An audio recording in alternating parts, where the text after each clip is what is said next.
नमस्कार, news watch India देख रहे हैं आप। मैं हूं आपके साथ सुरभि राजपूत। बुलेटिन की शुरुआत करते हैं। गाजियाबाद के थाना सिहानी गेट पुलिस ने व्यापारी के घर हुई लाखों की चोरी का खुलासा करते हुए घर फोड़ गिरोह की 4 सदस्यों को गिरफ्तार किया, जिसमें एक महिला अभियुक्त भी शामिल है।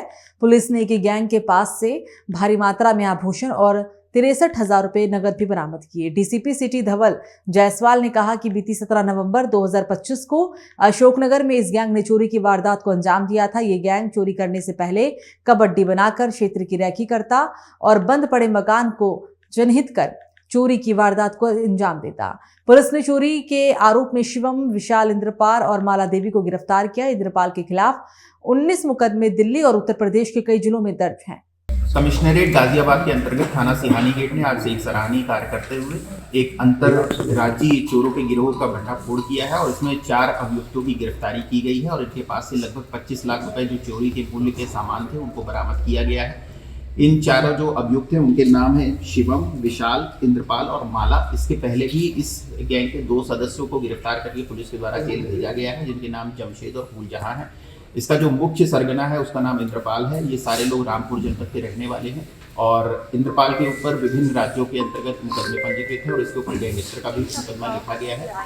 इनकी जो मॉडस ऑपरेंडी थी वो ये थी कि ये जो सुनसान घर थे जहाँ पर लोग किसी छुट्टी में या वेकेशन पे चले जाते थे उनकी ड्यूटी करते थे और उसके बाद फिर वहाँ पे सेन लगाकर चोरी की घटना कार्य करते थे और उसके बाद ये अलग अलग क्षेत्रों में इस सामान को बेचने की कोशिश करते थे। जैसा कि आपको विदित है कि 17 नवंबर को जो सिहानी गेट के अंतर्गत एक व्यक्ति के यहाँ चोरी हुई थी, उसमें जो सामान गए थे आज उसकी बरामदगी भी की गई है, जिसमें उनके जो बर्तन हैं, जो आभूषण हैं वो बरामद किए गए हैं। मोबाइल फ़ोन बरामद किया गया है, साथ ही जो कैश है वो भी बरामद किया गया है और इस पूरे सराहनीय कार्य के लिए पूरी की पूरी टीम को 25,000 रुपये पुरस्कार की घोषणा की गई। तो गाजियाबाद के लोनी थाना पुलिस ने महिला की हत्या के सनसनीखेज मामले का खुलासा करते हुए 2 आरोपियों को गिरफ्तार कर लिया है। पुलिस ने उनके कब्जे से अवैध 32 बोर पिस्टल, 3 जिंदा कारतूस और अन्य आपत्तिजनक सामान भी बरामद किया। ये गिरफ्तारी 9 दिसंबर को पुलिस टीम के द्वारा की गई। मामला 11 नवंबर की रात लगभग 2 बजे का है, जब अशोक विहार लोनी में रहने वाली अस्मा नामक महिला की गोली मारकर हत्या कर दी गई थी। वारदात के बाद पुलिस ने मौके पर पहुंचकर शव का पंचनामा भरकर पोस्टमार्टम के लिए भेजा था, जिसके बाद इस हत्याकांड को लेकर एफआईआर भी दर्ज की गई थी और जांच पड़ताल के बाद मामले का खुलासा करते हुए आरोपी को गिरफ्तार कर लिया गया है। दिनांक 11/11/25 को थाना लोनी क्षेत्र में अशोक विहार चौकी क्षेत्र में एक महिला नवासी उम्र करीब 55 वर्ष की अज्ञात व्यक्तियों द्वारा गोली मारकर हत्या कर दिए जाने के संबंध में उनके बेटे अरमान द्वारा तहरीर दी गई थी। उसके आधार पर थाना लोनी पर सुसंगत धाराओं में अभियोग पंजीकृत किया गया था। उसके बाद से इन अज्ञात अभियुक्तों की गिरफ्तारी हेतु प्रयास किए जा रहे थे। इसी क्रम में मैनुअल इनपुट्स एवं मुखबिरों के आधार पर हमें शाकिब का नाम प्रकाश में आया।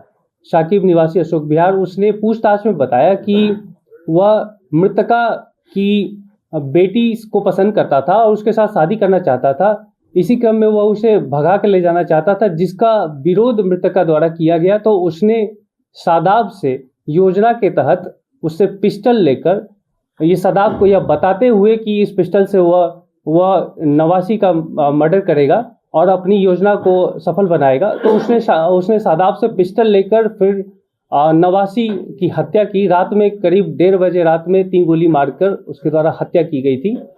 हमें वो पिस्टल भी शाकिब से बरामद हुए हैं और उसके साथ 3 कारतूस भी बरामद हुए हैं। और भी पूछताछ में ये संज्ञान में आया है कि उस रात शाकिब द्वारा मौके पर जब हत्या की गई थी और वहाँ से फरार हो गया था, उसके बाद उन्हें हॉस्पिटल ले जाया गया था। नवासी की हॉस्पिटल में दौरान उपचार मृत्यु हो गई थी।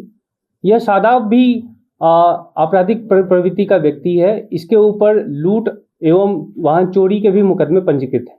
तो वहीं बिजनौर में 15 नवंबर से लापता हुई 2 छात्राओं को पुलिस टीम ने बरामद कर लिया है। 15 नवंबर को घर से स्कूल के लिए निकली थी छात्रा, लेकिन उसके बाद दोनों लापता हो गई थी। पुलिस ने मामला दर्ज करते हुए दोनों छात्राओं की तलाश शुरू की। पुलिस की कई टीमें देश के कई राज्यों में इन छात्राओं की तलाश कर रही थी। पुलिस को एक बड़ी कामयाबी लगी। पुलिस ने लुधियाना में किराए के मकान में रह रही दोनों छात्राओं को सकुशल बरामद कर लिया है। चलिए बात होगी अब बदायूं की, जहां बदायूं में ससुर ने की पुत्रवधू के साथ अश्लील हरकतें, तो पुत्रवधू ने किया विरोध। पुत्रवधू ने अपने ससुर पर लगाए गंभीर आरोप। विरोध करने पर ससुर ने अपने बहू को जान से मारने की धमकी दी। ससुर ने मारपीट कर घर से निकाल दिया। महिला ने पुलिस को शिकायत दी, लेकिन फिर भी पुलिस की तरफ से कोई कार्रवाई नहीं की गई है। हजरतगंज थाना क्षेत्र के भावनगला गांव का ये पूरा मामला बताया जा रहा है। तो वहीं बदायूं में दंपति के बीच आपसी विवाद निपटाने के दौरान ससुराल और मायके पक्ष में विवाद हो गया और इसी विवाद के चलते लड़की के पिता ने अपने समधन को गोली मार दी। घायल हुए समधन को गंभीर हालत में जिला अस्पताल भर्ती करवाया गया। घटना की जानकारी होने पर पुलिस ने लड़की के पिता को लाइसेंसी बंदूक के साथ हिरासत में लिया। लड़का और लड़की की शादी करीब 8 साल पहले हुई थी। लड़की अपने मायके में आकर कुछ समय से अपने बेटे के साथ रहने लगी थी। तो भारत निर्वाचन आयोग की सरपरस्ती में इन दिनों फिर प्रक्रिया पूरे देश में चल रही है, लेकिन अब इन सब के बीच उत्तर प्रदेश का रामपुर में एक महिला और उनकी विदेश में रह रहे 2 बेटों पर एफआईआर को लेकर चर्चा हुई। अब इस मुद्दे पर कांग्रेस ने एफआईआर रद्द कराए जाने की मांग को लेकर मोर्चा खोल दिया है।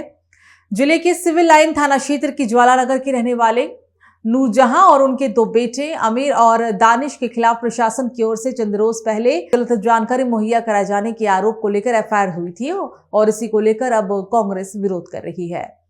तो वहीं बदायूं में उप मुख्यमंत्री केशव प्रसाद मौर्य ने राजकीय मेडिकल कॉलेज का निरीक्षण किया। निरीक्षण राजकीय मेडिकल कॉलेज में अनियमितताएं पाए जाने पर नाराजगी व्यक्त की। राजकीय मेडिकल कॉलेज में साफ सफाई एवं दवाइयों का विशेष ध्यान रखा जाए, ये भी कहा गया। किसी भी मरीज और तीमानदार को कोई भी दिक्कत ना होने पाए। राजकीय मेडिकल कॉलेज के प्रिंसिपल अरुण कुमार को विशेष निर्देश दिए गए। जिले के जन प्रतिनिधियों के साथ राजकीय मेडिकल कॉलेज का उप मुख्यमंत्री निरीक्षण करने के लिए पहुंचे थे। निरीक्षण के दौरान राजकीय मेडिकल कॉलेज में कई खामियां पाई गई।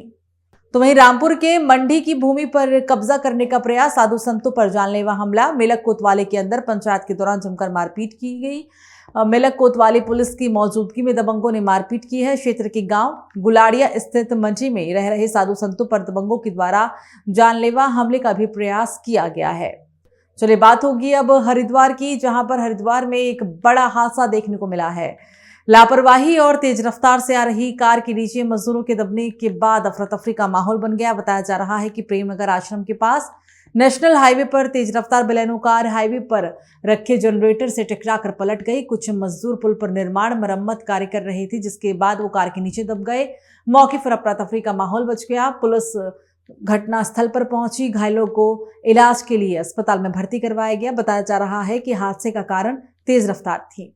तो बुलेटिन में फिलहाल मेरे साथ इतना ही। नमस्कार।